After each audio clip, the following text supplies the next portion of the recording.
Player. I'm the Chief Operating Officer of the Agri-Food Innovation Council. Welcome to the fourth and last panel of our virtual summit on agri-food research and innovation, looking ahead to 2025. I would like to start by thanking Osler, Hoskin Harcourt LLP, Farm Credit Canada, Agwest Bio, and Smith Petrie Carr and Scott Insurance Brokers for partnering with us for this event. Thank you. Before we begin with the presentations, I have a few technical notes to share. The chat bar will not be active for the attendees. That being said, you're welcome to ask your questions using the Q&A button. If you see a question that's asked by another attendee that you like, you may upvote it in order to move it up in the queue. If you would prefer to ask your question verbally, please feel free to use the raise hand button that's located right next to the Q&A button. Once identified, you'll be invited to unmute yourself to ask your question. I'd like now to introduce you to today's moderator, Mr. Justin Young. Justin is a partner in Osler's Emerging and High Growth Companies Practice Group. His practice focuses on venture financing, mergers and acquisition, and corporate finance and corporate commercial matters for private technology companies. Justin has acted extensively for entrepreneurs, startups, and venture-backed technology companies from startup through their growth trajectory. He's also helped venture capital funds, private equity, and strategic and angel investors, including on hundreds of venture capital and other private financing, raising over $1 billion since 2005. Justin, welcome. Thanks very much for the introduction, Carl. I'm pleased to be given the opportunity to moderate this panel today, and Osler is very pleased to be a sponsor of the AIC Summit. As you'll hear from my colleague Bradwell in his conversation with Serge Bai following the panel presentation, Osler is active in the agricultural sector, and with our focus on servicing clients in agribusiness and ag tech, we feel we're uniquely positioned to support innovation in this important industry, particularly as it grapples with the challenges of meeting rising food demand, food security, environmental sustainability, climate change, technology adoption, and product innovation. We have expertise across many legal fields relevant to the sector, including regulatory, intellectual property, international trade, project finance, and startups and venture finance. But that's enough of an Osler commercial, as I know you didn't come to hear more about us or me. So I'm going to turn to the panelists today. Our panel focuses on presentations from Canada's AgriScience clusters. And our panelists today include first, Dr. Lauren Comin. Lauren is the Director of Research at Alberta Wheat and Barley Commission, where she oversees the research investment portfolios and the agronomy extension programming. She also serves as president of the Canadian Wheat Research Coalition and is the industry co-chair of the Results-Driven Agriculture Research Advisory Committee. Following Lauren, we'll hear from Michael Faba. Michael is a senior project manager at Bioindustrial Innovation Canada. Michael spent his early career in research and operations roles at a multinational polymer manufacturing company and transitioned to work to develop Canadian bioeconomy with BIC in 2016. Michael's primary role is managing the Bioproducts AgriScience cluster, funded by Agriculture and Agri-Foods Canada through the Canadian Agricultural Partnership. The Bioproducts cluster is a pre-commercial research program focused on the development of industrial bioproducts and related technologies with a benefit to the Canadian agricultural sector. And finally, we'll hear from Dr. Curtis Rempel. Curtis is Vice President of Crop Production and Innovation for the Canola Council of Canada, as well as an adjunct professor in the Department of Food and Human Nutrition Science at the University of Manitoba. Prior to joining the Canola Council, Curtis worked as a research scientist for Agricultural and Agri-Food Canada, but he has also taught at numerous universities and community colleges and has operated his own consulting company for 10 years, primarily providing business and marketing strategy and scientific counsel to Fortune 500 companies. Curtis was raised on a farm specializing in dairy and special crops in Manitoba and is still involved with commercial farm production. So each panelist will have 15 minutes to give their presentation, and a Q&A session will follow once all the presentations have been delivered. So we'll start, and I'll turn over to you, Dr. Comin, to start your presentation. Thank you very much. I'm just going to share my screen and hope it works. Are we good? Or no? Good, perfect, okay. So thank you, everyone. Today it is my pleasure to chat with you about the Canadian National Wheat Cluster. within the CAP program. And I believe I was asked to talk a little bit about where we are going from here and beyond CAP to whatever the next agricultural framework is called. So first I wanted to talk a little bit about the Canadian Wheat Research Coalition, the CWRC. We are the leaders of the cluster, but the cluster is a national cluster with other groups involved. So the CWRC is a collaboration between the Alberta Wheat Commission, which I represent, the Saskatchewan Wheat Development Commission, and the Manitoba Crop Alliance. We were formed in 2017. And there were a few reasons why we formed. Of course, I think most important to this conversation is that CAP was starting in 2018. So, part of the reason we formed was so that we could take on the CAP cluster as leaders. But some other important things happened around that time as well. For those of you who are in the grain industry, you may know that the Western Canadian deduction ended in 2017, and that was a deduction on wheat and barley that was sold in the prairies. And a part of that funding actually went to the Western Grains Research Foundation, or WGRF. And WGRF was actually the administrator of the wheat clusters before CAP, and they also funded varietal development in the public research sphere in wheat and barley, using the funds from that Western Canadian deduction. So when we knew that that was going to sunset in 2017, the commissions that had just recently formed on the wheat side of things decided that we needed to take responsibility for varietal development funding moving forward. So we formed CWRC, we increased our levies accordingly to take on that the amount that would be missing from the Western Canadian deduction ending. And CWRC offered us a vehicle for greater coordination and collaboration in wheat research. So before I just get into CAP, I wanted to talk about a few other projects that CWRC is leading, because they do tie into the CAP cluster. Our biggest agreements are actually core breeding agreements, and they are, again, as I mentioned before, successors of the Western Grains Research Foundation core agreements, and they are 5-year funding agreements with the public breeding programs in Western Canada. So it covers program costs, human resources, some capacity, but it does not cover specific projects. So why is this important? Well, a lot of our clusters represent the projects that the people and the capacity that we're supporting through the core breeding agreements are supporting. So, we are involved in agricultural research funding in a lot of different ways, and a lot of those programs are interconnected.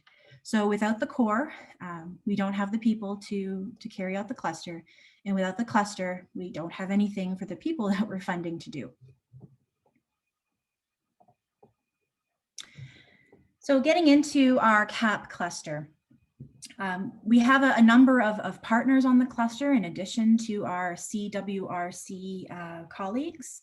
So of course, AAFC, Saskatchewan Winter Cereals, the Western Grains Research Foundation, which I've already mentioned, as well as our partners in the East, which are represented by the Canadian Field Crop Research Alliance, or CFCRA, and they represent Quebec and Ontario and Atlantic Canada, and CCAN is also a member.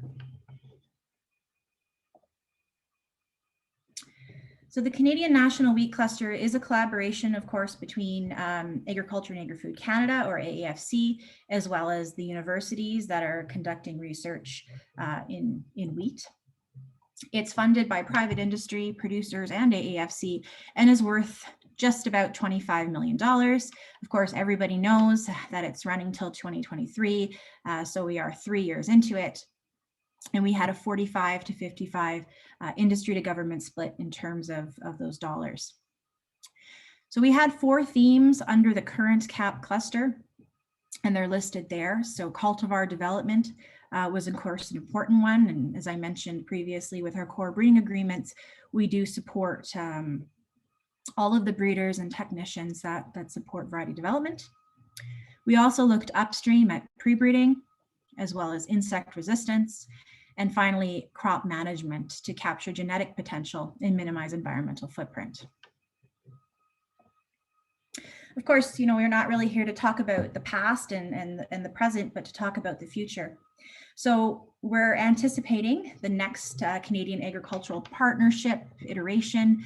We all call it CAP 2.0 because it doesn't have a name yet. I'm sure every other cluster has their own name that they lovingly call it. And there's a few questions that we have as we move forward. So the first is, of course, what are the priorities going to be for AAFC and for the next program for 2023 to 2028? How much funding is going to be available? And of course, not only the envelope, but what will the competition look like? Are we going to expect to see more clusters come online, or will we see sort of a stabilization of the number of applicants? And then from an internal standpoint, how best do we leverage those government funds, knowing what our priorities are and knowing what the priorities of the program are? So, of course, we have a strategy, and we've already started working on our cluster, as I assume that most have. Even though we don't know all the details, we sort of need to get started anyways, and hope that you're going on the right road. So what do we assume moving forward? Well, we assume that the priorities aren't going to change drastically from what's currently under CAP. So we're going to see climate change and environment. We're going to see sustainable growth, resiliency and inclusivity of the sector and the food system, economic recovery, and of course, we're going to be expected to have clear outcomes and measurable results. There's going to be a greater emphasis placed on linkages to industry and markets and consumers. And I think it's safe to say that there's going to be limited resources on AAFC side, and I think high demand for the program. So we talk a lot about sort of the Venn diagram of government priorities and producer priorities, because it is producers, the actual wheat farmers across Canada, that are putting up the majority of the funding on the industry side. So of course, producers are focused on economics, they're focused on productivity, and the government priorities, we've sort of already mentioned those on sustainability, climate change footprint, that integration to industry and processing. And we need to find that sort of sweet spot where our priorities are overlapping. And that's where we're going to have support from our industry as well as support from the government. So we've already started looking at our priorities, our industry priorities for moving into this next cluster, and we're kind of in the middle of that process. So I don't want to talk too much about them until they're approved by our technical committee, but just at a high level, what we're really going to be looking at are the four on the screen there. So climate stress resilience, and that's from both a genetic and an agronomic side. So looking at drought, looking at winter wheat survival, sustainable control of insect pests and disease. We have a few targets, looking at sawfly, looking at midge. Of course, we're reliant on one gene for resistance in midge, and that's called the SM1 gene. And if we lose resistance, the resistance capability of that gene, then producers are really in trouble. And in terms of disease, of course, it does vary east to west, and we are mindful of the differences there. But Fusarium head blight is sort of a common denominator across all of Canada. So of course, that is going to be a disease that we continue to target. Nutrient use efficiency is very important to us as well. And again, we're looking to tackle that from a genetic standpoint. So what varieties, for example, are using nitrogen most efficiently, as well as from an agronomic standpoint. So are there products and practices that can help producers minimize their inputs and maximize their productivity and hopefully reduce their environmental footprint? And then, of course, moving sort of closer to the consumer is looking at wheat quality. How do we protect wheat quality throughout the entire process? And that includes, around that harvest window, where producers have really struggled lately, especially in the West, in being able to harvest a crop prior to inclement weather moving in, having to dry a crop, dealing with post-harvest sprouting. So there's quite a few different factors there that we need to consider that are very interlinked with the environment. So I wanted to talk about a bit about how we are connecting to our end user through the next iteration of CAP, or the Ag Policy Framework. So what you see before you is the Canadian Wheat Research Priorities, and this was a process that was led by Cereals Canada, which is sort of our supply chain cross industry representative on the wheat side of things, as well as AAFC and CWRC members and all of the members that are participating in the wheat cluster were involved in this process. And through the process, we developed some goals as well as some priorities, and you see those there. So when we were considering our industry priorities, which I just spoke about, we carefully reviewed sort of the cross-sector priorities, and we narrowed in on those that were particularly important to producers. So as I mentioned, a lot of groups were involved in that process. So you see them here on screen. And I think most important is we did bring the private sector into this conversation. So, what does the Warburtons need in their processes? How can we partner with them to make sure that we have adequate markets for the grain that we're producing?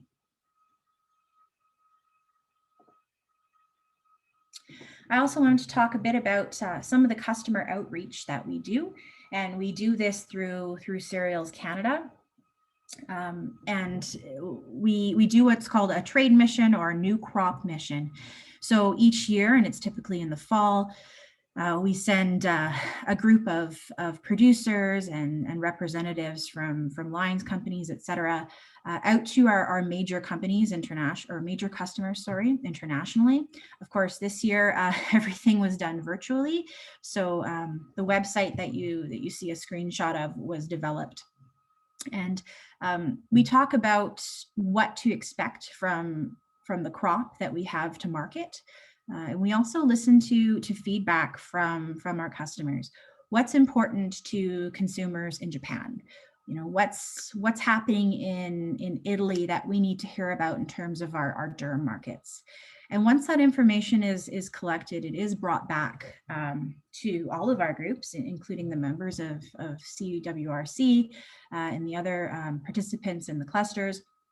And we learn sort of what's coming down the line. What do we need to anticipate in terms of production challenges and targets that we need to meet? We also do some domestic consumer marketing right here in Canada, because of course, Canada is a very important market for our wheat. So what you see there is Life Simple Ingredient, and that is mostly a Western campaign. If you're in Alberta, you may have seen this coming off, on a Twitter banner or whatnot, and it really does try to celebrate the importance of wheat as an ingredient in our lives. It's a very common ingredient, and I think lots of products that people enjoy. Talking about the baking process and how it brings people together. So it's sort of a feel-good campaign about Life's Simple Ingredient wheat. So moving forward into the next framework. What do we anticipate as challenges specific to our wheat cluster? So national in scope. Wheat in Western Canada is sort of a religion, and that's the religion that I'm part of. But we have our members in the cluster from across Canada, East and West, and the systems they're very different. Wheat plays a different role in the East as it does the West. There's a different environment. They have a completely different, registration system as well for their varieties. So we need to be mindful of those differences, but somehow find a connection and find a common ground, because the cluster is intended to be national in scope, and we do our very best to represent both sides of Canada. Value-added processing has been something that is pushed quite a lot, and I'm sure perhaps you've heard from the Pulse Super Cluster in this series of discussions. That's been sort of the highlight of that cluster. But wheat is a bit different. Wheat is a commodity and it's an ingredient, and the markets are well defined. We simply aren't going to be able to make new products here in Canada and ship them internationally the same way we can with some other crops. Our customers generally want the bulk commodity wheat. Our connection with a broader industry can be challenging, and of course I did talk about how we do try to manage that through the Cereals Canada research priority process. But the majority of our funding does come from producers. So when I say that this cluster is industry-led, the industry that I'm referring to are producers. So we need to make sure that whatever we bring forward in terms of projects actually will benefit those producers that are funding the cluster. And then of course there's all the unknowns that are involved in the program. What are the priorities going to be? Is there going to be a drastic shift that we weren't expecting?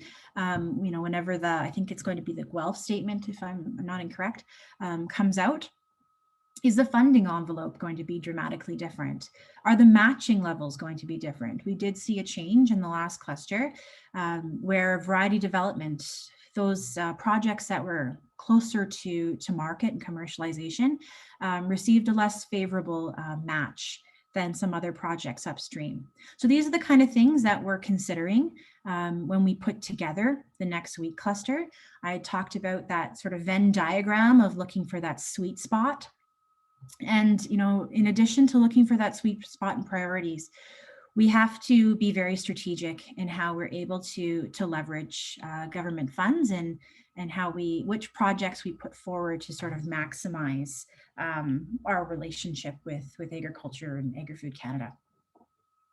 So that's really what I wanted to talk about, where we are in the process, and we have a lot more to do in the coming months, and we hope to get our call for letters of intent out later this summer, and then start shaping things, and hopefully we find out more about the actual call and the priorities, and we're able to put together an application that is in that sweet spot. So if you are interested in hearing more, please do feel free to send me an email or check out our website. Thank you.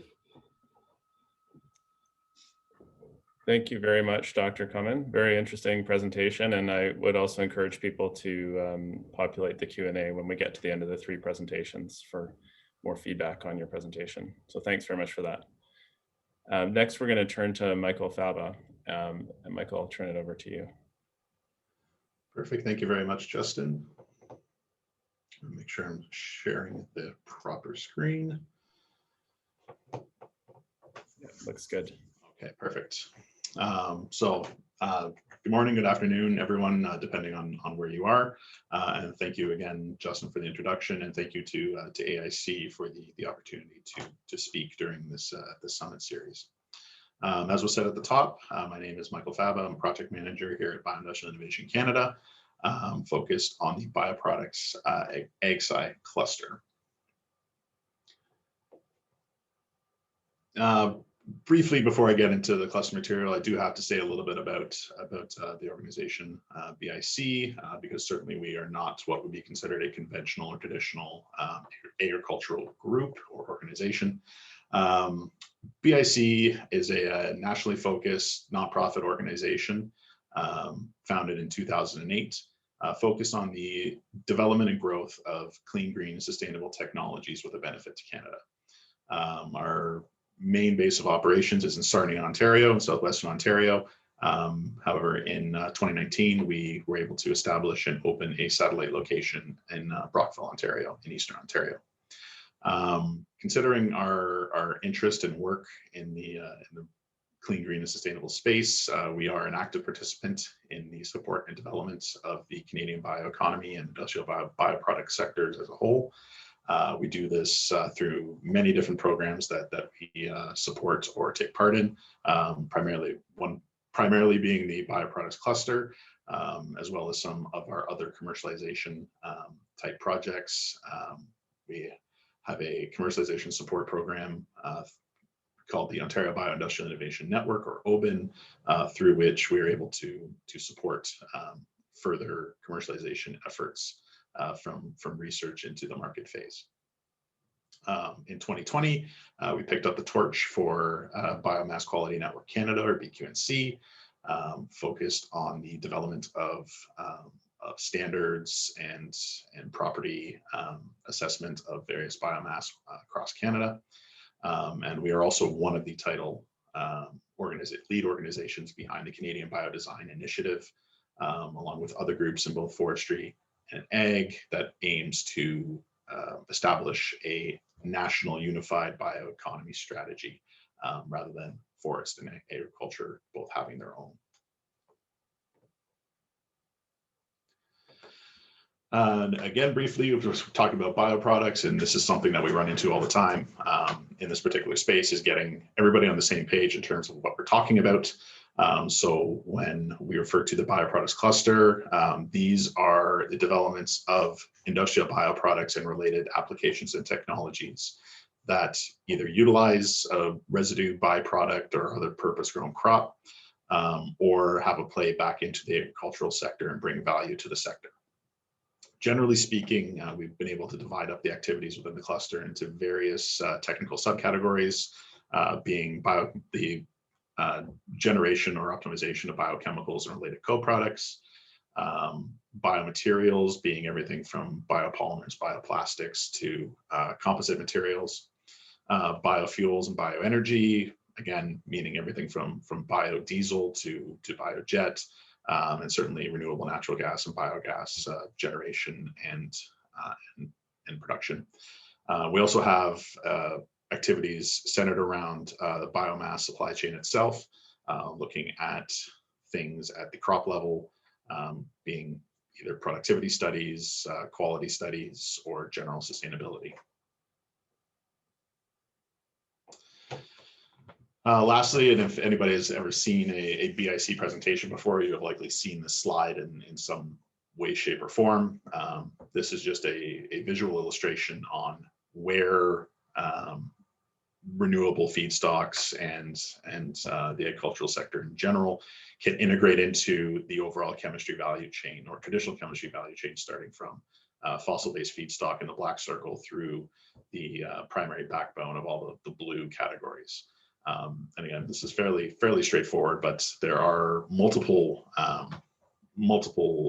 places along this value chain where, depending on the material being involved, or perhaps a fraction of the material being involved when we look at further downstream in terms of lignin, cellulose, and other natural fibers, where can this integrate into that value chain? And at BIC, we are not looking to reinvent the wheel, so to speak, in terms of getting the renewable economy going. We are looking to augment and support that existing value chain that's already in existence and already well established, and being able to leverage that towards successes. So getting into information on the cluster in general, we are one of those small select group of clusters that do not have a formalized checkoff program or equivalent in order for our industry matching contributions. We achieve those matching contributions through direct industry support with each activity. So from that standpoint, the priorities of industry are very much what drives the technical direction of a lot of the cluster activities. Many industries that we are partnered with are SMEs, or small to medium enterprises, in terms of both their size and development. There are a few larger organizations involved, but the vast majority are just getting getting going themselves, so to speak, in terms of development and commercialization. The CAP program was not our first cluster, so we're not one of the newest kids on the block, but we weren't one of the original members either of the clusters programs. Our first bioproducts cluster was in the GF2 or Growing Forward 2 cluster, moderately sized, coming in at just over $9 million in total funding between AFC and industry. But what we found going into the CAP cycle that we're currently in is a significant increase in interest in the program, and certainly our LOI intake at the time was quite a lot of work to sort through to get down to the finished cluster, being now just north of 25 million in total project funding between AFC and industry. And something that we've noticed, and certainly through our other activities at BIC, the activity in this general sector remains high. There is still a lot of interest. There's still a lot of work going on that we certainly expect to maintain a high level of interest in the program as we move into CAP 2.0 or whatever it will be formally recognized as down the road here later this year. And with that industry activity or sector activity, despite all the challenges that everybody has encountered in the last year with the COVID-19 pandemic, that certainly doesn't slow down the industry priority or industry need to develop technologies out. So despite of all the challenges there's still quite a high degree of interest and activity going on, which is great to see. As I said, for our current cluster, a lot of very different organizations involved at an activity support level, everything from renewable fuel manufacturers, biocomposite manufacturers, production organizations like REAP Canada. The list goes on, and our cluster is primarily a mix of industry or industry academia partnerships. That we do have a few activities with AFC research involvement, but again, heavy industry component and heavy industry direction.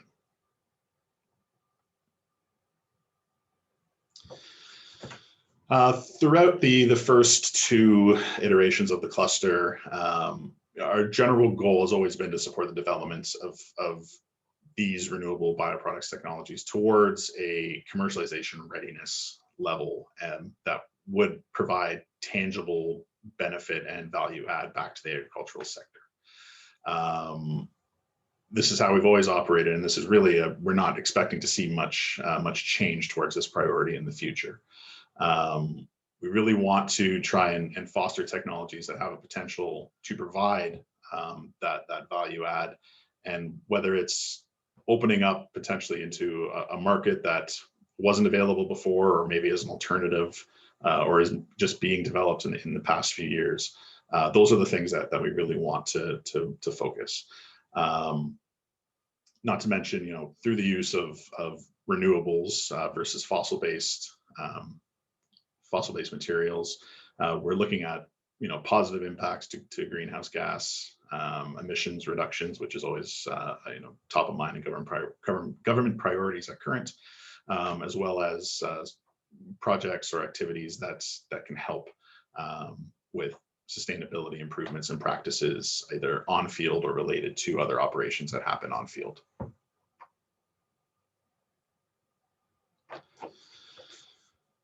So looking forward, many of these priorities, I think, still, or we feel still align very closely with overall government priorities, and we're not expecting these to change. As the adage goes, if you don't think it's broken, it doesn't need to be fixed. However, there are additional opportunities or some areas of focus that we're looking to really try and leverage moving forward into future cluster developments. Certainly within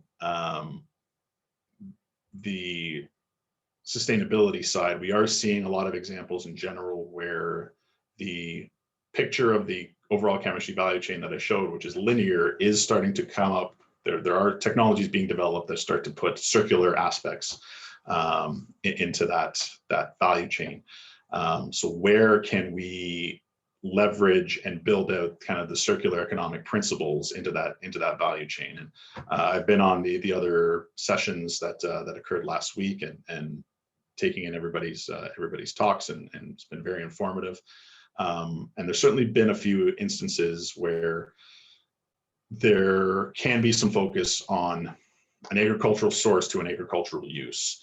To date, a lot of the bioproducts cluster activities in both GF2 and CAP are very much into, I said those kind of end use type applications. But where can we now continue that development work and build out back to the agricultural sector?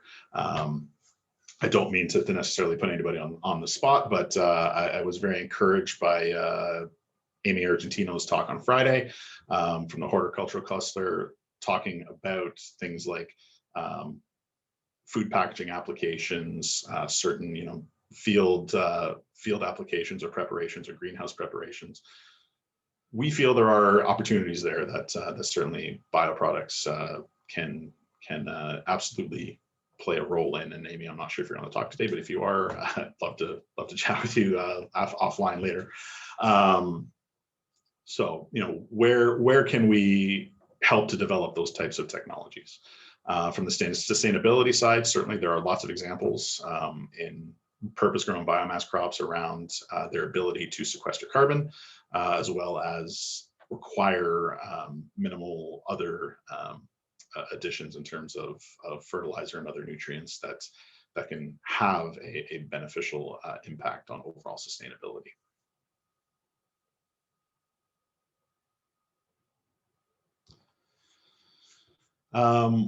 Continuing to look forward, we're still expecting that we're going to want to leverage and develop out value add opportunities to the sector. So these are technologies that have the potential to utilize either a residue or otherwise sparingly used fraction that may be available. Looking at novel developments to maybe some technologies that are already existing, but doing things in a different way. A lot of bioenergy and fuels production, we're seeing that now. We're seeing that with the CAP cluster. I mean, the concept of renewable natural gas and biofuel is not new, but certainly some of the technologies or methods to generate them is ever evolving. Talked a little bit about the field level aspect in terms of sustainability. We've seen examples of using precision agricultural techniques in the past with some of our cluster activities that seem to be reduced for this round, but I think there's certainly a place that they can come back up more to prevalence moving forward. And really, with some of the changing regulation and landscape that we've seen in the sector, there are new non-traditional and alternative opportunities that are coming into focus a little bit. And these are things from both emerging crops that are new as well as emerging biomass. And you may be asking, well, what's the difference between these? There's no difference between those two. And in a way, yes, and in a way, no. Certainly with crops like camelina going into jet fuel, some of the industrial uses of carinata oils, there's certainly an opportunity there that the bioproducts cluster can help to leverage, as well as maybe some existing crops that are either becoming more into prevalence or there's new biomass sources becoming available after their initial the initial reason for being grown is used. What are applications? I'm thinking in terms of certain crop fibers and other residual materials. Certainly in the current cluster, when I look at some of the differences between GF2 to CAP and where I see that moving forward, we've seen an increased role in engineering biology techniques when it comes to fermentation type technologies and the generation of products.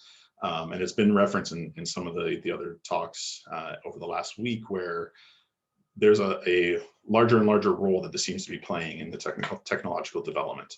And we certainly are continuing to see that in the work going on in the current cluster, as well as the potential of that technology moving forward. So I anticipate that we're going to see certainly some representations of that angle in the future. As well, and this is something that I find really neat, is at least with the current group of cluster activities, we have multiple examples of technologies that can convert a material that would otherwise be unfit for use in a conventional, food or feed application, whether it's due to quality or contamination with other pathogens. Being able to take that material and convert it into something higher value than what's currently being done. So those types of scenarios are always seem to pop up on an as-need basis, but it's I think there's certainly potential there to continue to support those types of value add opportunities. So one aspect that I certainly wanted to emphasize in my talk today is we're very interested in where the opportunities are to collaborate across the sector. Certainly in the CAP proposal round, I had some conversations with some groups that were very positive in terms of collaborations and where the crossover exists between bioproducts and everywhere else. Nothing came to fruition for the current cluster, but at least laid the groundwork for continuing collaboration moving forward. The technologies and the projects that are being developed within the bioproducts cluster use, in a lot of cases, agricultural materials. So there's a natural linkage into whatever those feedstocks may be, whether it's corn, wheat, canola, pulse, whatever it may be. And we're looking to continue to strengthen those linkages. And this is where, I'm interested in carrying on the conversation beyond this with everybody, because, what areas within the other commodity sectors, where are there areas of concern for you? Where are there areas of opportunity for you? What is relevant to producers? What is relevant to other, the community at large? There's certainly interest from, as I said, there's continued interest in the sector. There's continued interest in industry. The partnership is there for development of these technologies. How can we continue to leverage that moving forward? I'm quite excited to see what develops over the next coming months. So with that, I think it was a little bit ahead of time, but that's fine. I don't mind being on the shorter end. Certainly, I encourage you to visit the cluster website off of BIC's main webpage at www.baincanada.ca, and certainly feel free to reach out to me to continue the conversation. I'm always interested in finding out where linkages can be made. So with that, I'll say thank you, and we'll take questions when the time comes. Thank you very much, Michael. Very interesting presentation. I look forward to the theme of the linkages being picked up on in the Q&A, hopefully. We're going to turn now to Dr. Curtis Rempel's presentation. So Curtis, I'll turn over the screen to you. Thank you. I hope my audio is clear. Yeah, again, good morning or good afternoon to all of the participants. Excited to be here presenting. Thank you, Justin, for your kind words of introduction, and thank you also to AIC for allowing us to present and participate in this Innovation Summit. I'll just ask for the slides to be advanced. So next slide, please. So just to introduce the Canola Council and give you a background or flavor for our AgriScience cluster. The Canola Council of Canada is one of the last remaining entire value chain organizations in North America and probably even the world. We represent growers, exporters, processors, and life science companies and tie into the food sector directly as in this fashion. Next slide, please. In terms of our CAP, Canola AgriScience cluster, it's entitled Sustainable Reliable Supply for a Changing World. You can see our funding partners. There are effectively our checkoff or levy partners. As I said, they represent the entire canola value chain. In addition to all of our industry partners that are mentioned, our 3 provincial grower associations, Manitoba, Alberta, and Saskatchewan, have all put in additional funding into the AgriScience cluster. So effectively, we have a cluster that's worth $25 million of private and public partnership moving forward. And as I move forward and just briefly describe this cluster and where we are going in terms of innovation for the Canola Council of Canada, I also have to look back into the past because this is our 3rd iteration of private public partnerships with the Canola Council of Canada and the Government of Canada, as well as all of our Canadian universities that backstop agriculture both and environmental sciences.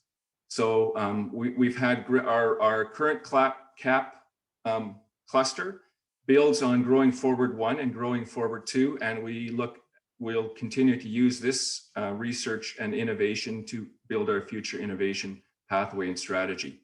Next slide, please. Probably there's a little bit of garbled text here, but effectively, the Canola Council of Canada, we operate in 3 different areas: sustainable, reliable supply, which is the purview of my crop production innovation team. We look at differentiated value in the marketplace to improve the canola brand, and I'll talk about how research backstops that. And also we're involved in stable and open trade, which speaks to market access policies, et cetera.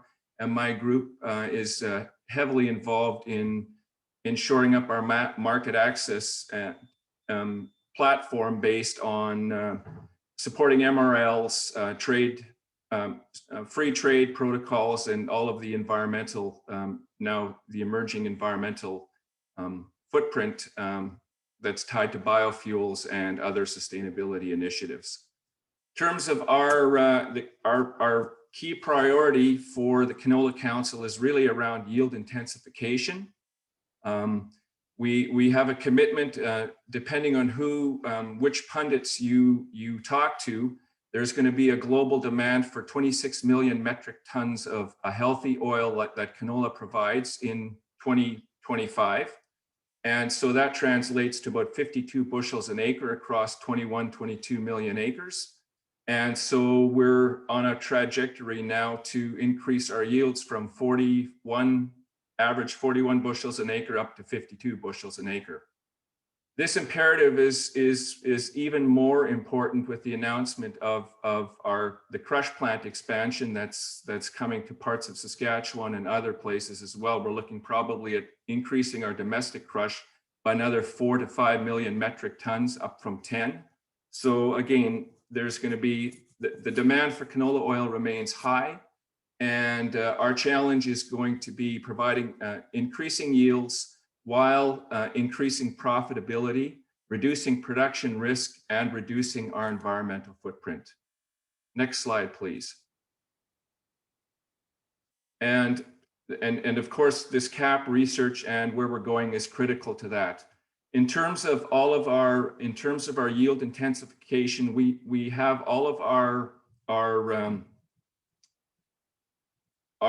program that we're involved in, our CAP cluster research, as well as our industry commitments, are all tied to environmental sustainability goals for 2025 as well. They're all linked to the UN FAO sustainability goals and metrics, as well as Government of Canada and other jurisdiction metrics.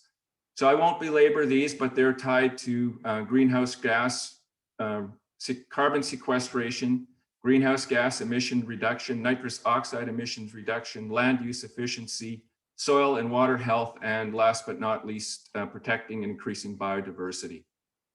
Next slide, please.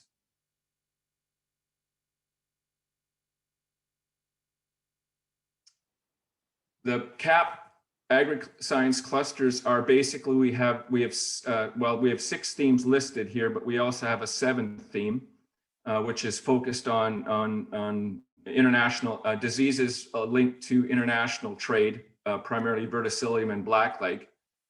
You can see that the themes are all tied to clean tech or green tech for canola processing, enhancing production and extraction of and bioavailability of canola protein, and then optimizing yield, protecting yield while reducing our environmental footprint. I don't have time to go through all of the themes individually. I'm going to touch on 2. So next slide, please. First theme, as I talked about, was enhancing, has been around developing the health profile of canola oil and looking at clean and green tech for canola oil processing. This goes back, the health claims go back to our original Growing Forward and Growing Forward 1 and Growing Forward 2. As many of you know, we have qualified health claims with the FDA, with EFSA in Europe, and also Health Canada around the health benefits of canola oil for insulin modulation as well as cardiovascular disease.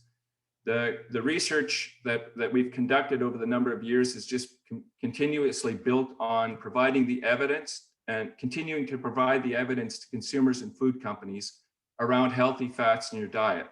And those, again, are linked to cardiovascular disease prevention, glucose or insulin modulation for managing blood sugar, visceral adiposity or weight management, and others. Peripheral artery disease is the latest one. We're going to continue where we're going in the future as the Canola Council of Canada. We're going to continue building on the evidence base that drives demand for healthy oils and the emerging health space for fatty acids, both monounsats and our omega-3 fatty acids, are brain health, cognition, and cognitive decline. So that's essentially where we're going to be taking a part of our research platform.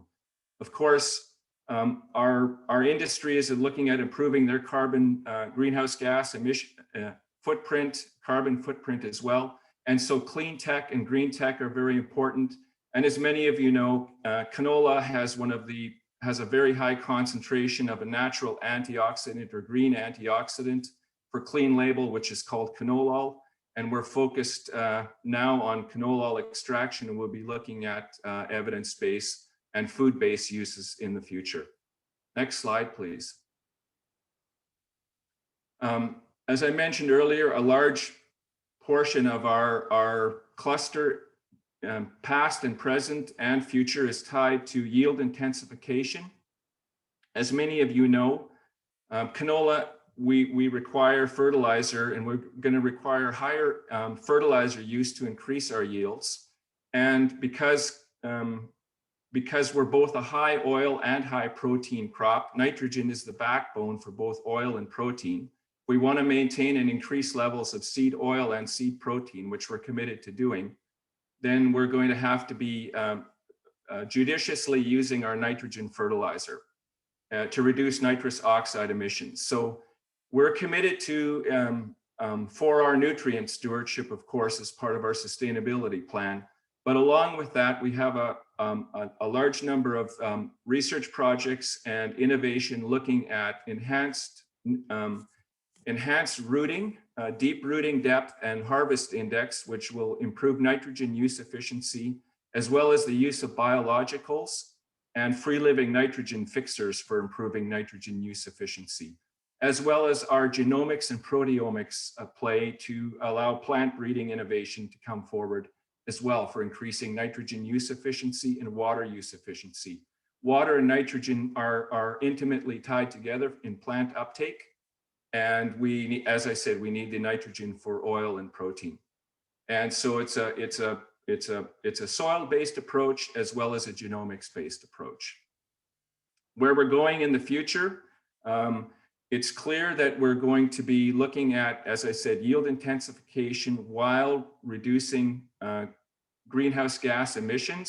Some of that is tied to fossil fuel, increasing the blend ratio of canola oil into biodiesel to enhance to reduce greenhouse gas emissions.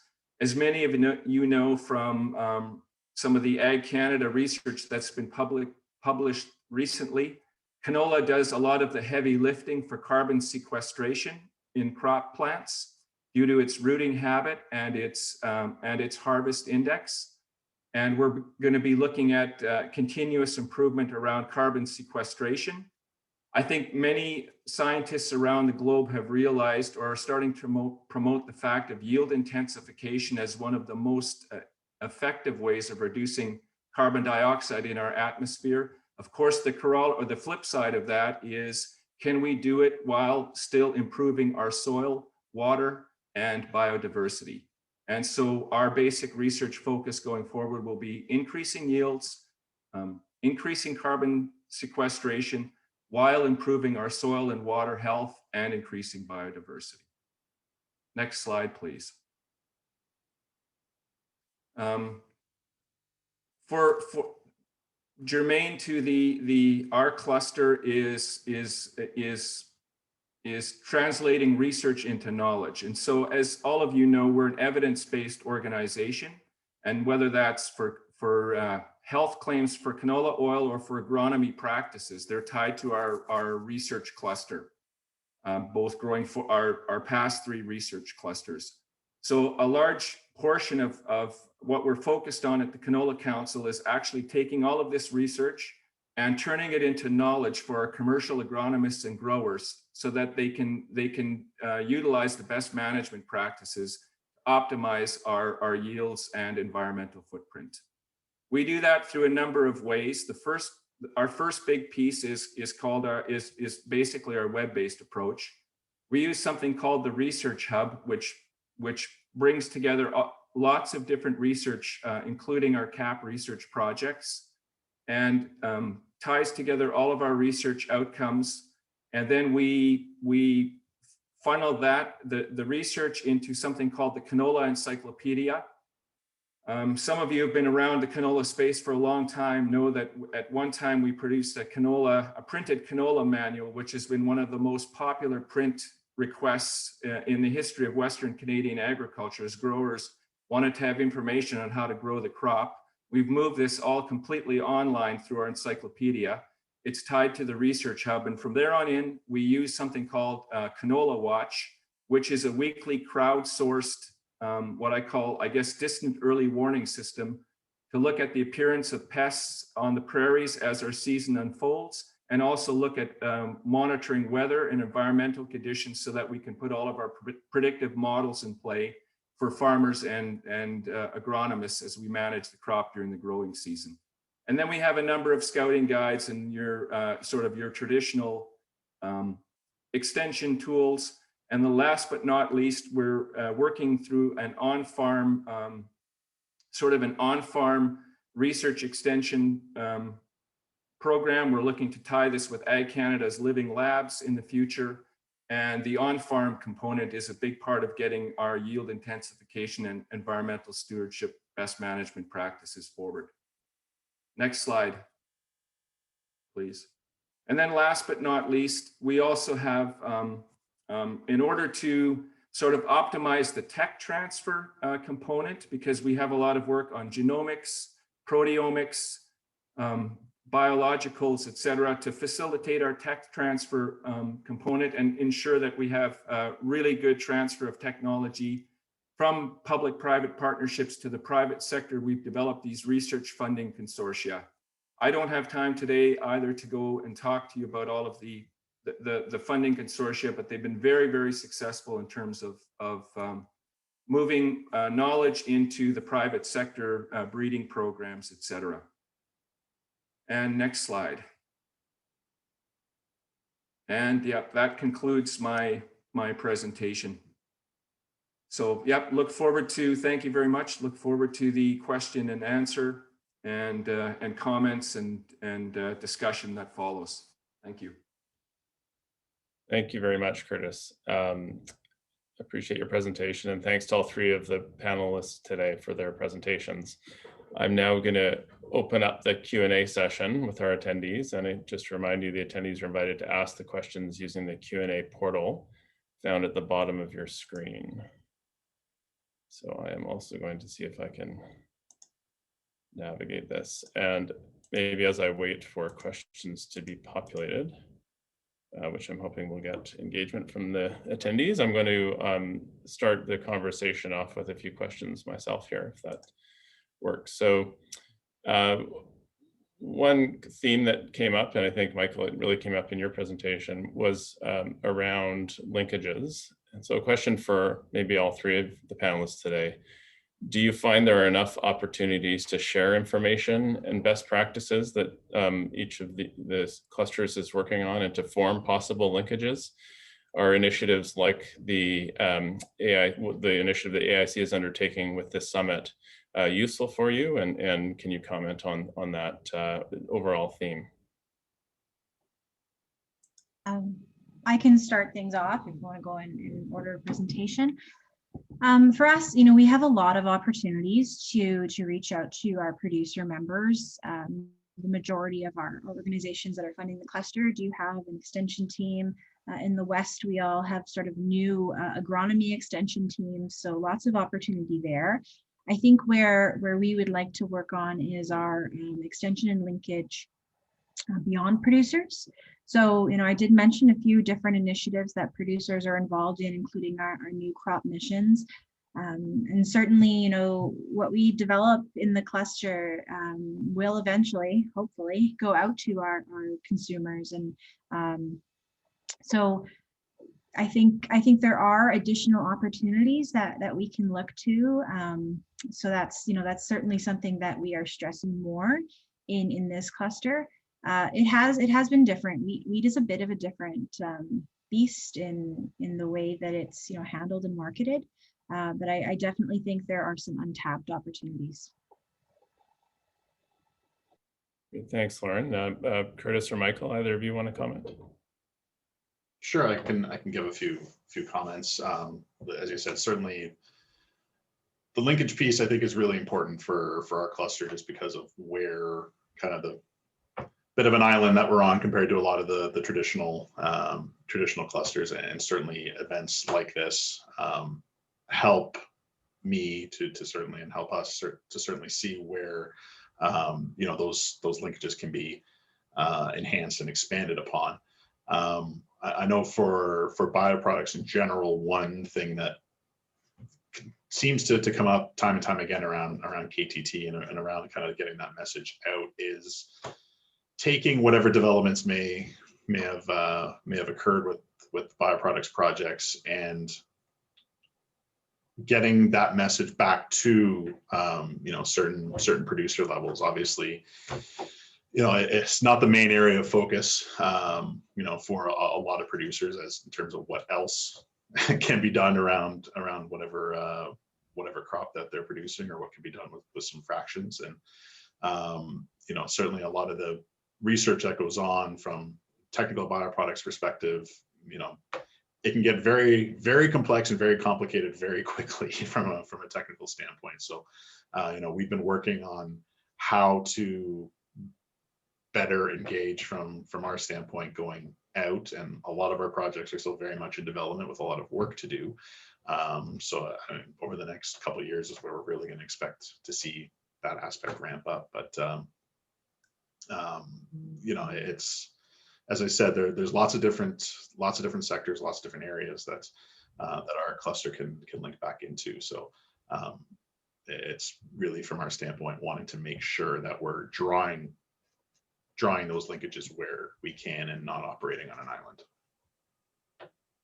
Sure, and I'll quickly close, Justin, if that's okay. So I think, as mentioned, as well as has been mentioned, in terms of getting getting in front of commercial agronomists, producers, et cetera, and in front of physicians, nutritionists, cardiologists,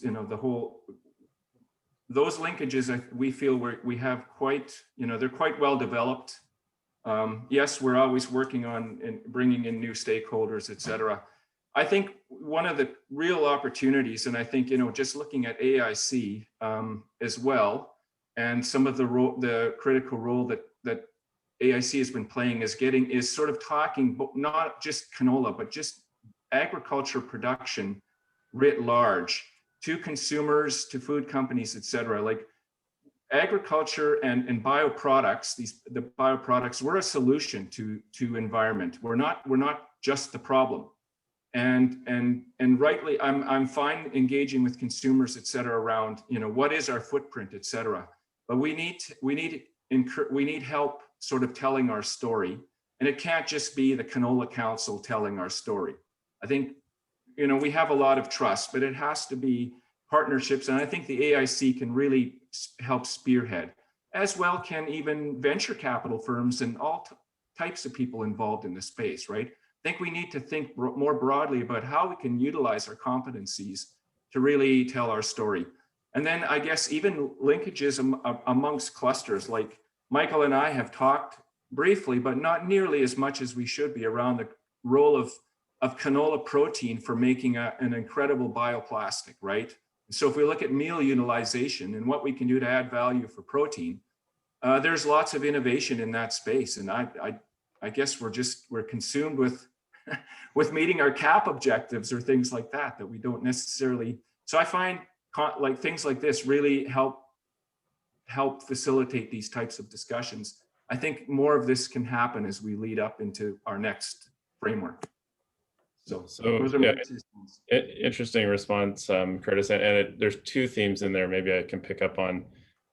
One is, do any of you see, or how do you see the impact of the current focus and proliferation of ESG investing affecting your space? Because you talked a little bit about even, and this is obviously near and dear to my heart, but even venture capitalists sort of promoting the message and being a voice. And do you see ESG, the focus on ESG as being a real opportunity to promote the innovation and the impact? I mean, you've all talked about sustainability, and curious if you have thoughts on whether that will create a real impact with ESG focus. Maybe I'll let Michael, do you want to start with, this is your wheelhouse too.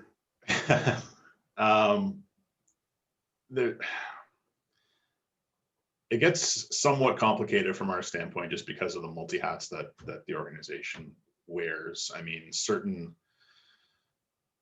trends, at least I think, that we've seen in general in terms of venture capital investment within this space, they've been good, but certainly there's sort of always room for improvement, or maybe leave some things to be desired moving forward, just in terms of where a lot of the focus may be. It's the opportunity is certainly there, and I know I'm trying to piece in my head out exactly how I want to answer this, but we would like ideally to have some of the technologies and the innovations that are born and bred in Canada continue to give benefit to Canada rather than just from an export or farming off from somewhere else area. I mean, we have a massive opportunity domestically to continue to support these things, and I think there's still opportunity, and room there for additional investment to come in.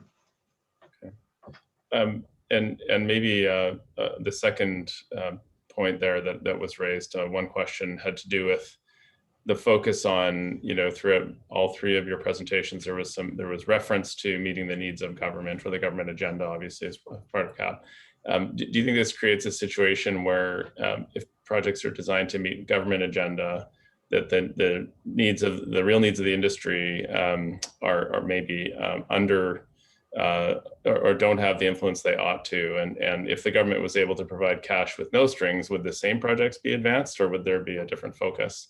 I think maybe even to take it one step farther is, how significant of an impact do you think that consumer behavior and consumer demand can have in this framework? Maybe Lauren, I'll start with you. Sure. We really do need to find that sweet spot, that overlap. So while yes, we are very mindful of government priorities, and we realize that if it doesn't tick the boxes for government and for policymakers, that we're unlikely to get funding or perhaps the ratio that we'd like. But at the same time, speaking of the wheat cluster specifically, it's funding mostly by producers, organized producers, managed by producers. So we are not going to fund objectives and experiments and projects that aren't meeting producers' goals at the same time. So it's very important that we do find that overlap. So perhaps there's a practice that the government would like us to adopt, and we're looking at what are the barriers to adoption, and how do we make it profitable for producers. So we are always mindful of producer priorities, and part of that, the piece where our cluster is industry led, it needs to hit and tick all the industry boxes as well. In terms of consumers, we're mindful of trends, and we certainly do consider those when we look at what we're funding, but we also have to consider the return on investment. So there needs to be a large enough market for whatever we're developing, and really clear signals that it's something that's needed for us to invest significant funding into it. Thanks, Lauren. Michael or Curtis, do you want to respond as well? Sure, if I'll jump in on this one. I think, so first of all, in terms of sort of dialogue leading up to industry priorities and government funding, it's been our experience that the government has really, whether it's Agriculture and Agri-Food Canada, Health Canada, Environment and Climate Change Canada, they've been very receptive to dialogue and discussion and partnership around priorities that industry has. I think where we're going to have some interesting discussion coming up is the role of yield intensification and its role in greenhouse gas reduction, in carbon sequestration, et cetera.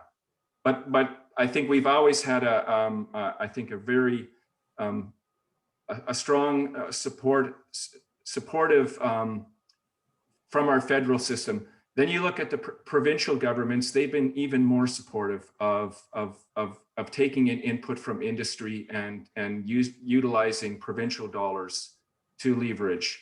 And I think I think maybe the provincial federal partnership could be even stronger around. And I don't mean to be critical, say that as a criticism, but where we can look for synergies, why not? Right, now's the time as well. I think the role of venture capital is something that we're starting to really come to terms with, Justin, because there's an incredible pool of funding. And I think I'm fair to say that as we've sort of watched COVID play out, people are starting to realize that, again, ag and pharma are maybe some of the most stable places you can make investments, right? In terms of innovation investments. My only worry would be, are we quick enough with some of these things to ensure that venture capital gets the return on investment they need? And then also there's the whole scalability piece too. And if you're involved in the VC space as well, I think scalability is real. We have no shortage of good benchtop, but how does it scale up? Whether it's vaccine manufacture, bioplastics, precision agriculture, there's so many things that we have to really focus on scalability too.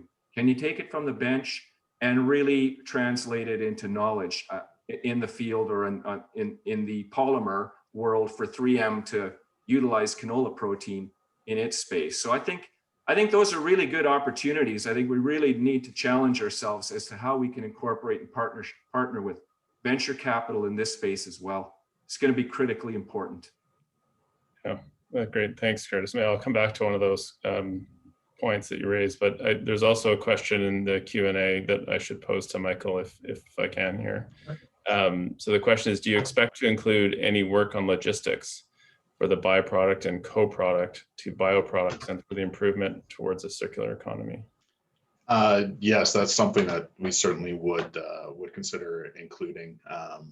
We've had some examples in our past of setting up some, the bioproduct or the bioeconomic value chain or supply chain, where logistically behind, getting feedstock from where it may have been grown or harvested to where it needs to go is certainly a big piece of the overall feasibility of the process and how far you could go away from, a hub and spoke type model to before it just didn't make economic sense anymore.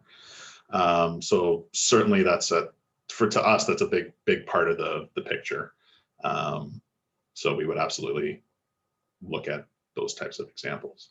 And I mean, if I can briefly make a couple of comments to the previous question. I mean, it's fairly, we're fortunate from our standpoint that it's fairly straightforward for bioproducts in general to meet a lot of the GHG reduction type priorities of government.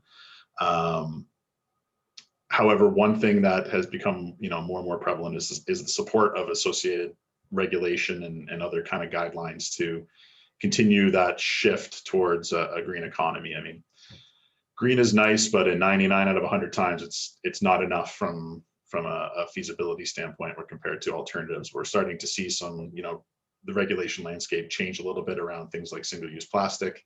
That's providing opportunity for some of these other technologies to really gain a stronger foothold and get some market pull towards a success rather than essentially trying to push uphill into a very large market. Thanks, Michael. So maybe the final question to wrap it up, because we're coming up to our time allotment here, is to, and many of you touched on this in your presentations, but if I'll give you a final word each. As you know, as we all know, the CAP program is coming to term in 2023.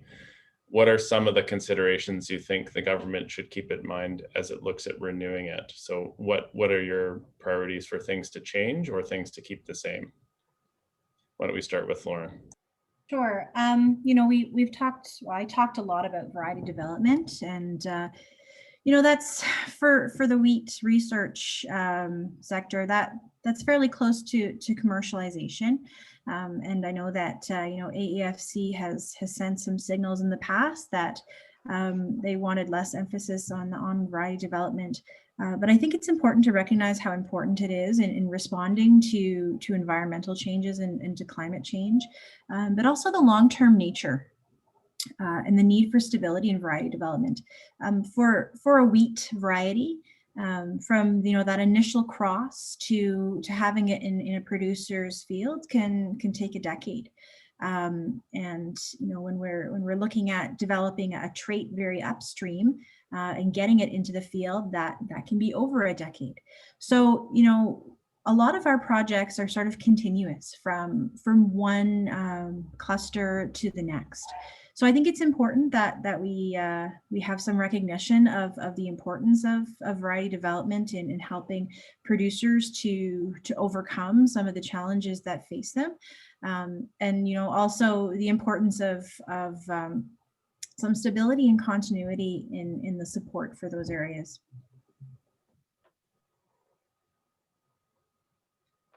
Well, you're muted, Justin. Sorry, I was batting 1,000, but I just there's my first unmute. Why don't we turn to Curtis? Thanks for that, Lauren. I'll go to Curtis next. Sure, and just briefly to build on some of that too. So I think I've touched on this already. I think it's sort of the federal government has recently announced looking at nitrous oxide emissions, for instance, and we've talked about the importance of fertility, et cetera. But I think the reality is going to be, what can we do? Can we look at research that looks at yield intensification And then on the flip side, we still have to manage, abiotic and biotic stresses. I think we have to build in resiliency for climate change for producers. And that also speaks to nitrous oxide emissions. So I think a lot of things are sort of a continuation of the same. But I think there's some big data tools, precision tools. I think there's emerging technologies around biologicals, et cetera, that we can also build on. I've talked a little bit about the scalability that I think can be visited as well in the next framework.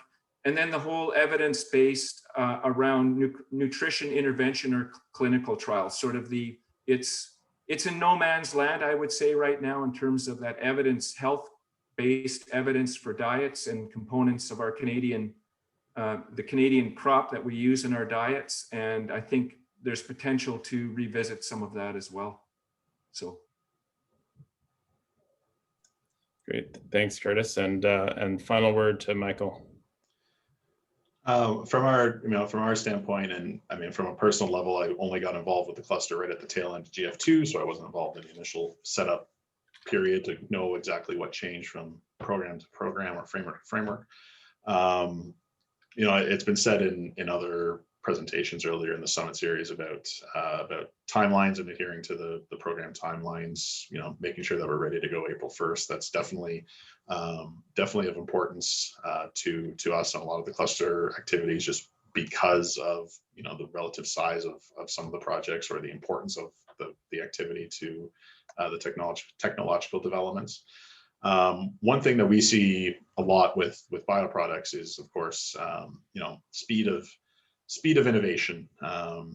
Things go on a little bit of a different timeline cycle compared to some other types of work, and being able to be flexible to adapt to changes that may come up. 5 years is a long time when it comes to research planning, and a lot can happen in the interim that can shift priorities around. So we've seen it a little bit in this cycle, especially with the COVID impacts, but continuing to be able to have that flexibility moving forward, I think would be a very important for our cluster. Great, thanks very much, Michael.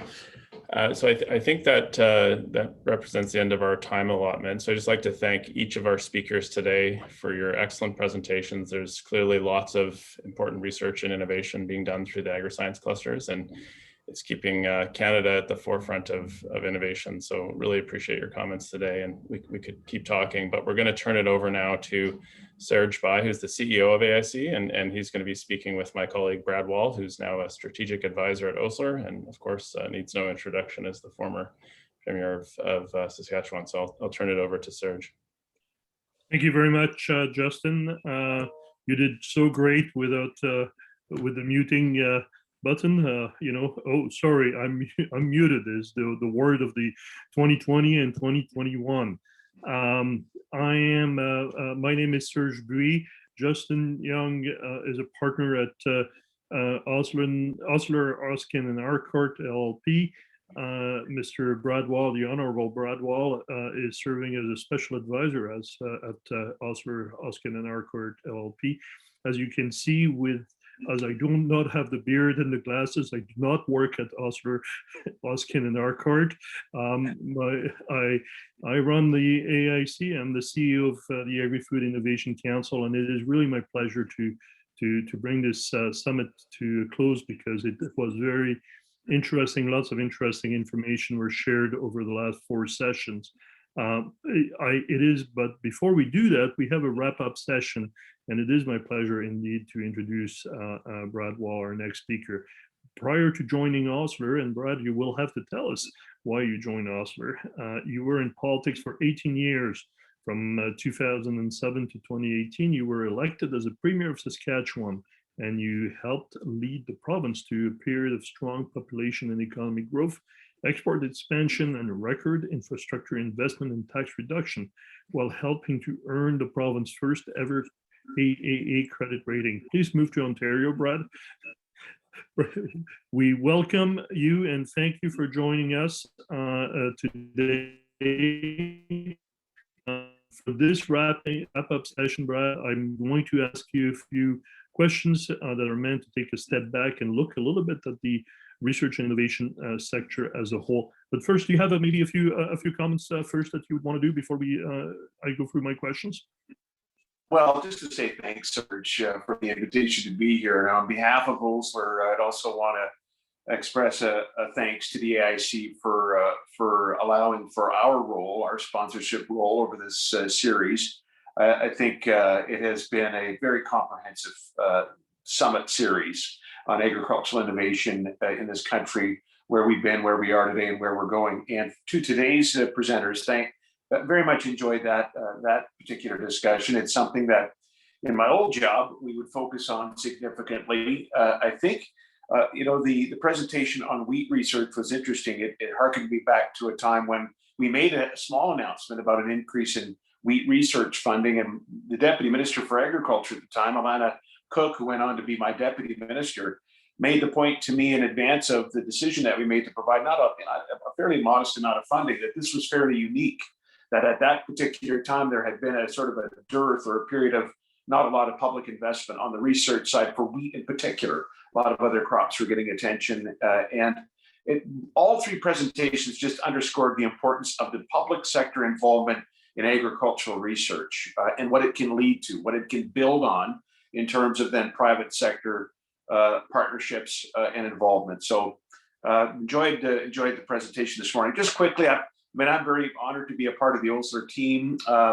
They approached me shortly after I was done and unemployed, and what attracted me to the firm was their vision for a focus on Western Canadian opportunities. Of course, it's a national firm; it's Canada's oldest firm, but they had a focus and a priority for Western Canada and the foundational industries of Western Canada, and of course, agriculture is one of those.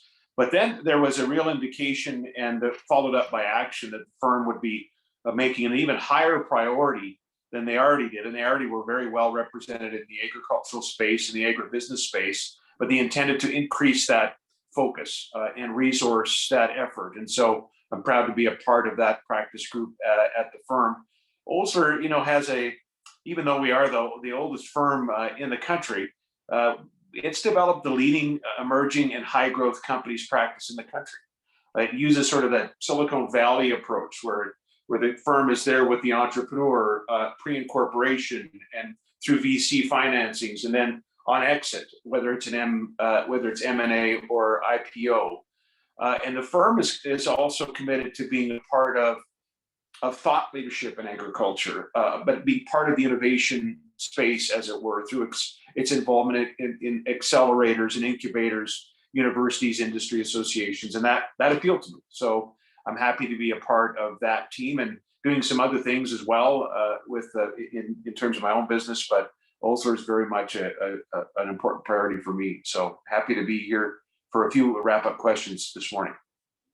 Absolutely, and thank you so much for that. And indeed, we recognize the role that Osler plays and has played in the agri-food sector, and not just in Western Canada, but throughout the country. And we really want to thank them for being a lead partner here with AIC. They've been partnered with us for the last few years, so we really do appreciate that. Back in 2019, you said that you were very excited about Canadian agriculture. You had talked about the growing trend of plant-based protein and Saskatchewan's leadership role in pulse crops. 2 years later, how would you describe your optimism for the sector? It remains, Serge. It absolutely is. I'm as optimistic as I've ever been. We've seen through this pandemic just how, and this isn't necessarily a thing to cheer, but it's a reason for optimism. We've seen just how vulnerable the world's food supply chain can be, and how important both primary production is, but also innovation. I appreciated what Dr. Rempel had to say today about the importance of a focus on increasing yield, a productivity focus in terms of research. I think we all understand through the pandemic that logistics is key. Obviously, we've got to make sure we're protecting logistics, and meat plant closures was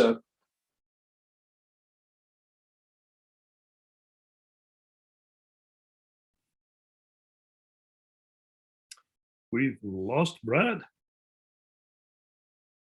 We have lost Brad. Justin, can I impose on you on coming back?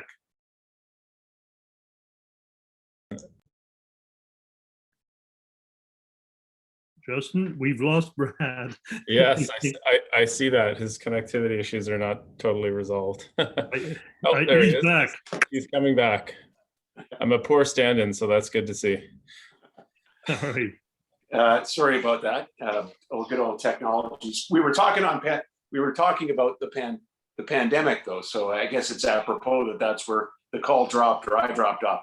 But my point is that the pandemic exposed vulnerabilities we have in the food supply chain and also logistics issue, and we've seen also a strengthening in agricultural commodity prices almost across the board.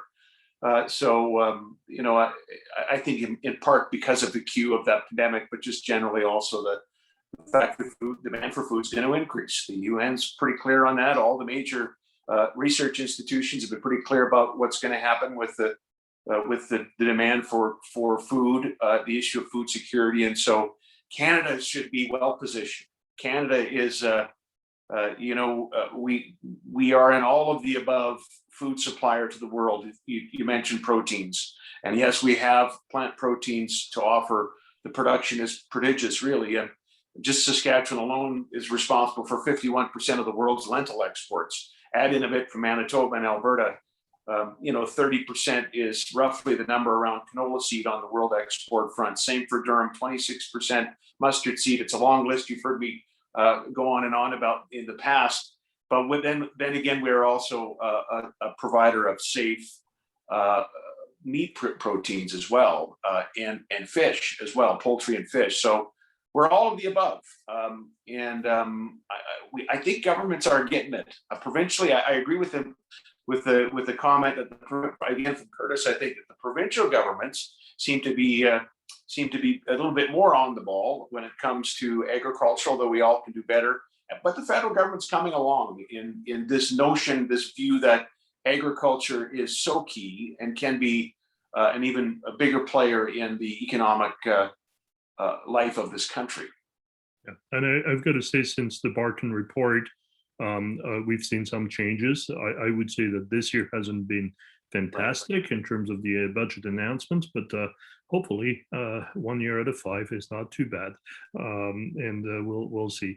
But Brad, the environment has become a key issue for the agri-food sector, and recently we've seen, as an example, Maple Leaf Foods secure a lower interest rate on over $2 billion of funding if it meets key sustainability targets. I think that's a deal that Osler was involved in. Can you tell us about this and whether you see more companies being rewarded with financial benefits should they meet specific sustainability goals? Is that a trend?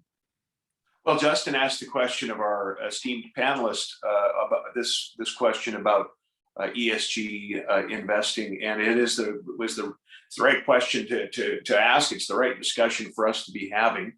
I think the short answer to your question is that there's going to be more of this and not less of it.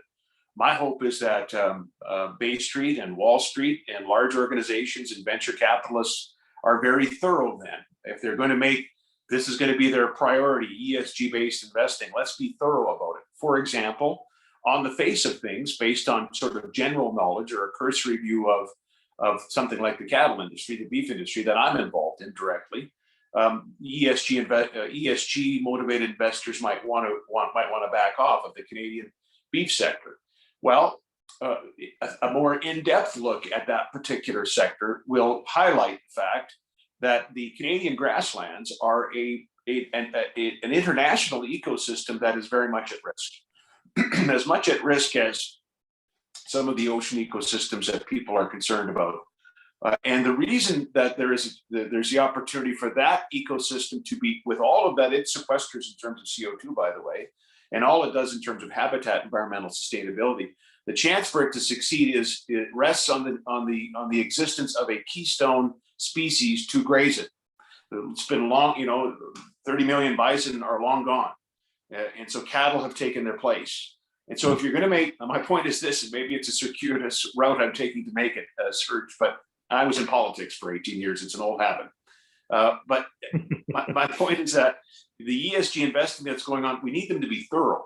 We need them to understand, for example, let's talk about canola crushing. The plants themselves will have a carbon footprint. There will be emissions. But if some certain percentage of the offtake from those plants is going to make renewable fuels, biodiesel, is there going to be credit for that in the minds of the ESG investor? So we need to, as an industry, be vigilant. We need to be advocates for our sector to demand of those that are going to make ESG investments that they be very thorough, especially when it comes to agriculture, because first blush looks aren't going to cut it. They don't cut it in the beef sector. They won't cut it in terms of processing our crops. And in the case of Paul's crops, if you're not recognizing the nitrogen fixing quality of those crops, well, then you're missing a bit of that story as well. So there you have it. Not so short answer to that question. Yeah, no, and I agree. We've had issues where on occasion the government hasn't given enough credit to the farm sector for the work that it does on environment, or does not consider that, and so are investors doing that, or maybe doing that, and that's a concern that we need to look at.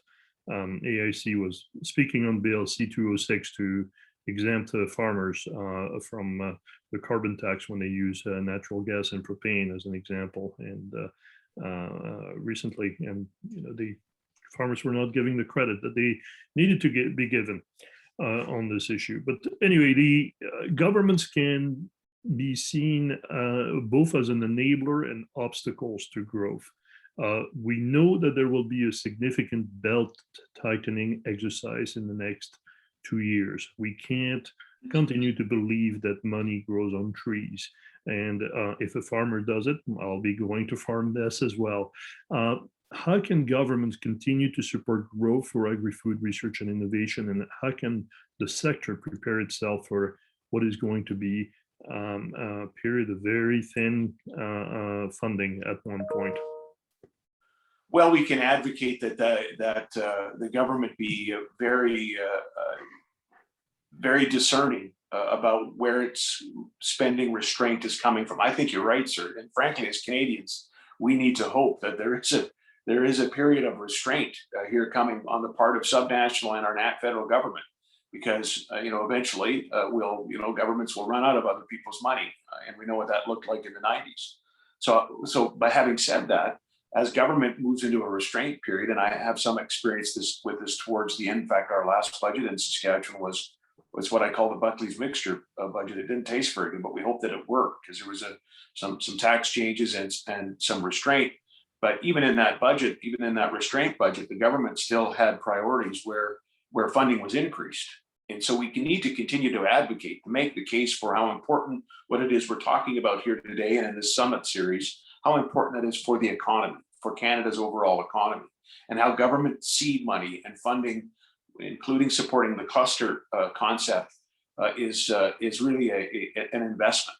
And so even if budgets get into a mode of restraint, of cutbacks perhaps, then we'll need to advocate that our space is preserved either, or that we've increases. And then there's one other path that we could have governments go down, both provincially and federally, and that's tax policy and tax credit policy. In my last election campaign, we promised something called the patent box, which the UK has developed. I mean, this is notionally a way to shelter an inventor, an entrepreneur in the innovation space from corporate income tax for a period of time, even after he's or she has gotten to the commercial stage. And we saw the very first plant announced as a result of that, long 3 years, long after I've been gone, but using that particular approach. And it's Smart Seed. It's a company that has a very innovative smart farming seeding technology they want to manufacture in Saskatchewan. That's part of the agricultural innovation space as well.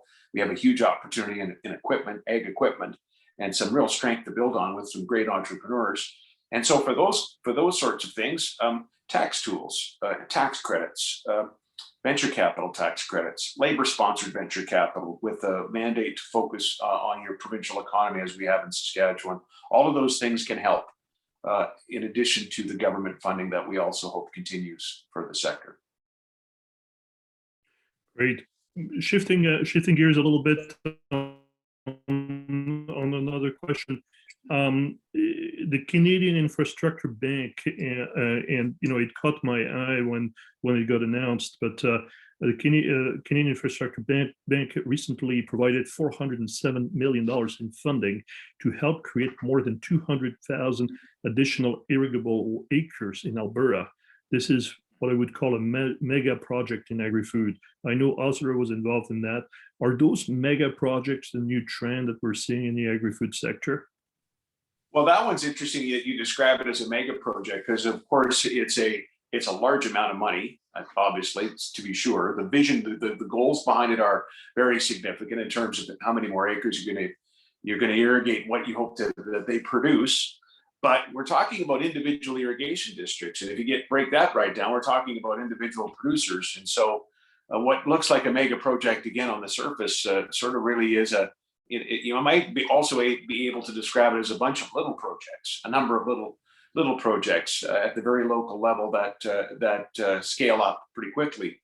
And I, by the way, I think credit to the Infrastructure Bank, to the Canada Infrastructure Bank for this investment and the signal that they've sent that they want to pursue these sorts of these potential agricultural related investments. They have been good to their word, and I know sometimes we've heard, I'm sure they've heard criticism about, well, when are you going to start deploying some of the money and investing it? Well, they have, and this is significant. As you know, the Premier of Saskatchewan, Premier Scott Moe, has announced a bold strategy to increase the number of irrigated acres in Saskatchewan by 500,000. That would be a $4 billion project, however it's funded. And so, yeah, I guess that's another one of these mega projects that you're describing that will be very important. It's a regret I have of mine, Serge. As Premier, I don't think in my time in government we irrigated enough acres, because it takes a public sector impetus to get that done. I think that's my view. And I think we got about 40,000 more acres irrigated. We should have done more. So credit to Premier Moe, who's got a much bigger vision for what can be done. In Saskatchewan today, more water evaporates as it goes through our rivers east to Manitoba than we irrigate. That's wrong in a province that's home to something called the Palliser Triangle, a semi-arid area of Western Canada, Western North America, and a province that has 44% of the arable acres in Canada. That province should not be losing more water to evaporation than it puts on the land to grow food. And I think that's going to change. I think these projects are a signal that there's going to be support from different levels of government for that to change as well. Great. Canada's relationship with our southern neighbor has gone through ups and downs, and on occasion, rationale has been trumped by, well, Trump. Does the new U.S. administration present new challenges for Canada in terms of our research and innovation priorities in agri-food research and innovation? As an example, when I went to the Agri-Food Committee in the House of Commons and presented, some members of Parliament challenged me and said, our new U.S. neighbor is really trying to move on the environment side. If we don't go in the same direction, we may look at trade issues.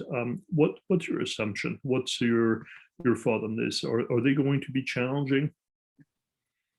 I'm not as bullish on this notion that they're going to double down on environmental policies. And what I'm thinking about there, Serge, is I'm thinking about a price, a tax.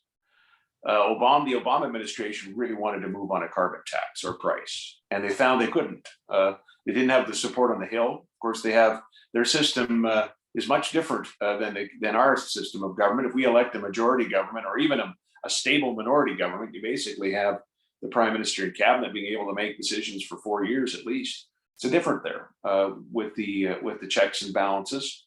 And President Obama found that. He then tried, if you recall, to do it through the EPA, through the administration, and go around, bypass Congress. Well, then he ran into a bunch of states' attorneys general who were taking the federal government to court. And of course, nothing happened by the end of his time there. And I think you'd have that same challenge today, notwithstanding the makeup of the House. The Senate is very close. So I'm not sure. And while the Trump era was very erratic, and I'm sure not a lot of fun to deal with if you're a global affairs official in Ottawa or an ambassador. I'm sure it was very difficult. You know, there's going to be challenges with the Biden administration too. We've seen that the relationship's been challenged no matter whether there's a Democrat or Republican in the White House. Witness the fact that the first act of the president of the United States, the new president, is to shut down Keystone. That's a major impact to Canada's economy and to Western Canada. And also witness what's happening with the governor in Michigan, Line 5. And on agricultural front, I'm not sure it'll impact agricultural research in our country or innovation funding or just the space in general. But the trade issues we have to watch. I'm hearing rumors, you probably are too, that country of origin labeling is sort of trying to make a comeback in the next iteration of a U.S. Farm Bill. That's something we worked hard to remove. It was a non-tariff trade barrier and discriminatory. So we're going to have to be vigilant now, and notwithstanding the change in who's sitting who's in the White House, who's in the Oval Office, I think we'll have to be very vigilant about the relationship.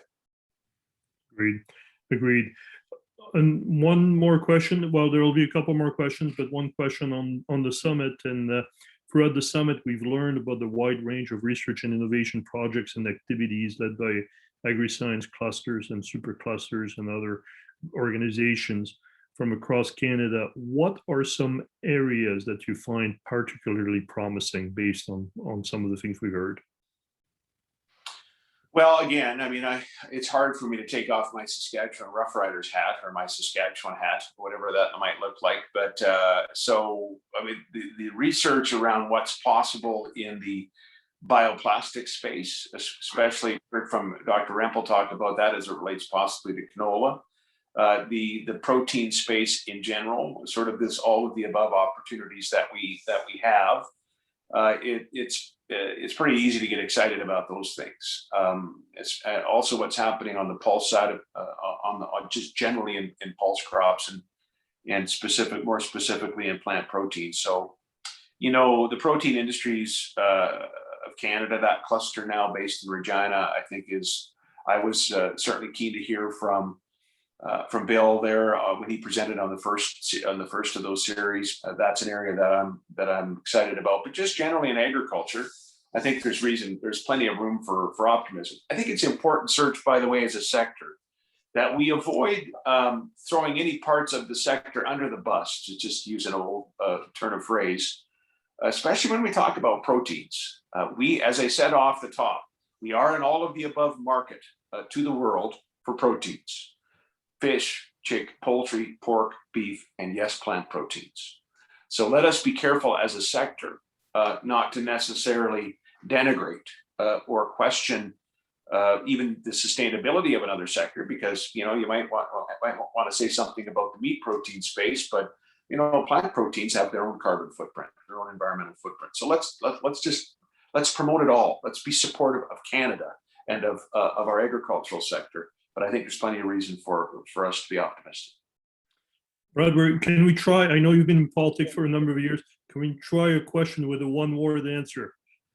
Can we try one of those questions? You can try. Yeah. All right, we'll try. Well, you've brought in the Saskatchewan Rough Riders, so I do need to ask one question at least. The Ottawa Red Blacks won one Grey Cup in the last 5 years. How many Grey Cup have the Saskatchewan Rough Riders won in the last 5 years? We won one in 2013. That's not the last 5 years. 4 or 5 words. That means 0. I had to do that based on the jersey right behind. Sorry. The question for you, and I think that's going to bring probably it to a close, but is Sure. Canada at a point where it needs a national ag strategy? Well, it's a great question. I remember as Premier, there was discussion about whether or not Canada needed a national energy strategy.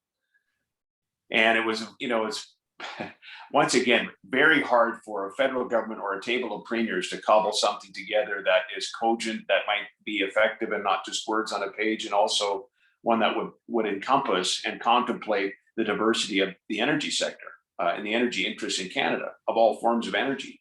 You might have the same challenges with agriculture. And so I don't know if you need, I'm not sure we'd want the federal government or even the table of premiers to be focused, to spend too much time on what might be called an agricultural strategy. But what I think we need is this: we need the federal government at the top level, the prime minister of this country, Prime Minister Trudeau, to spend some of his capital as prime minister consistently on the issue of agriculture, of agricultural innovation, of just how important this sector is, not just to our country, but to the world. And just to hear from the federal government signaling that, look, we have every reason to be proud of this industry. There's always more that can be done, but they're working every day to make sure their industry is more sustainable. And it can feed the world and create jobs at home, and be consistent with that. I'd like to hear the federal government talk as much about agriculture as they do about pricing carbon, because signals like that, typically policies follow signals like that, obviously, but also there's an awareness in Canada that's needed as to how we're innovating, as to how we're producing, as to how we're raising, and the Prime Minister, the federal government, can lead in that. I think that's more important than an effort to create a strategy, which might be an elusive thing in the end, given how disparate we are in our agricultural interests and how big the country is, and how fans of, for example, we can't even agree on football. So we can. One quick question posed by one of our attendees, and I would be remiss if I didn't ask it. How does your company handle the uniqueness of the agricultural sector from the agricultural sector, time from discovery to product return on investment, et cetera? Well, it's, as I mentioned off the top, that's a focus or a specialty of Osler. It's really developed its offering to high growth and emerging companies on the example, on the template of Silicon Valley. So we have our practitioners, our professionals engaged with the entrepreneur right at the very beginning, assisting with venture capital financing, helping with just the ongoing needs of a startup, and taking it through to various exits, whether it's M&A or whether it is whether it's an IPO, and then, you know, the firm has, what I think are very innovative alternate billings systems that might resonate more, might make more sense for a startup, for example, than another company.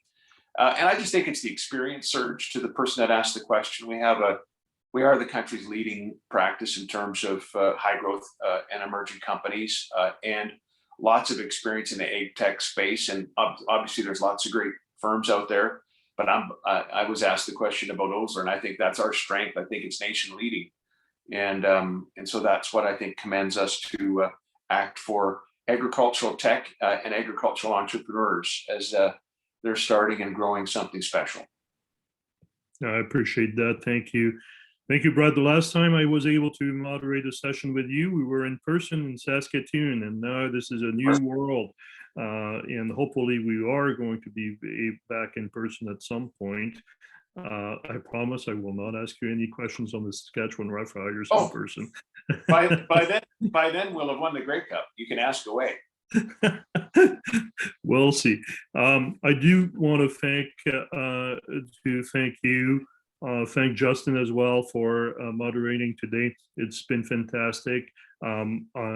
Definitely the whole firm of Osler, Hoskin and Harcourt have been wonderful to work with, your staff as well. Farm Credit Canada, another sponsor, AgWest Bio, Smith Petricard, and Scott Insurance. I would like to thank all of our panelists, our guest speaker, and our audience for the excellent presentation and questions. We have 2 webinars coming up with a great lineup of speakers coming up in June and July, one on commercialization of research and innovation in the sector, and another on gene editing. I invite everybody to check out our website for details. Website aic.ca, I've been told to say, if you did not know. We hope to see you there. Thank you so much, everyone. Thank you for attending, and thank you, and have a great day. Again, Brad, Justin, Michael, and everyone else on on the panel, Dr. As well. Thank you very much and have a wonderful day. Bye-bye.